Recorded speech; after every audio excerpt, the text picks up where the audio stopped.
Football মানেই Brazil. 5 বার বিশ্বকাপ জয়ী এই দলকে হারানো সবসময়ই কঠিন। কিন্তু ইতিহাসে এমন কিছু ম্যাচ আছে যেখানে ব্রাজিলকে হজম করতে হয়েছে ভয়ঙ্কর পরাজয়। সবচেয়ে আলোচিত ম্যাচটি ঘটে 2014 সালের বিশ্বকাপে।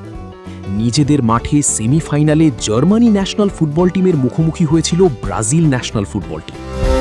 কিন্তু যা ঘটেছিল তা কেউ কল্পনাও করেনি।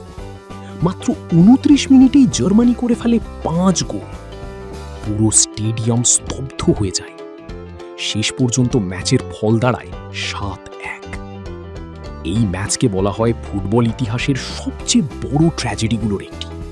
কারণ বিশ্বকাপের মতো মঞ্চে এত বড় ব্যবধানে ব্রাজিল আগে কখনো হারেনি। তবে এটি ব্রাজিলের সবচেয়ে বড় হার নয়।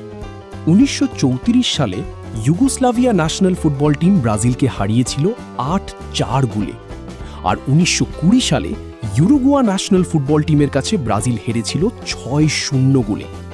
আবার আর্জেন্টিনা ন্যাশনাল ফুটবল টিমের কাছেও কয়েকবার বড় ব্যবধানে হেরেছে ব্রাজিল। 1940 সালে আর্জেন্টিনা জিতেছিল 6-1 গোলে। তবুও ব্রাজিল আজও ফুটবলের অন্যতম সেরা দল। কারণ বড় হারই কখনো একটি কিংবদন্তিকে শেষ করে দিতে পারে না। ফুটবলের জয় যেমন ইতিহাস তৈরি করে, তেমন কিছু হারও হয়ে যায় চিরস্মরণীয়।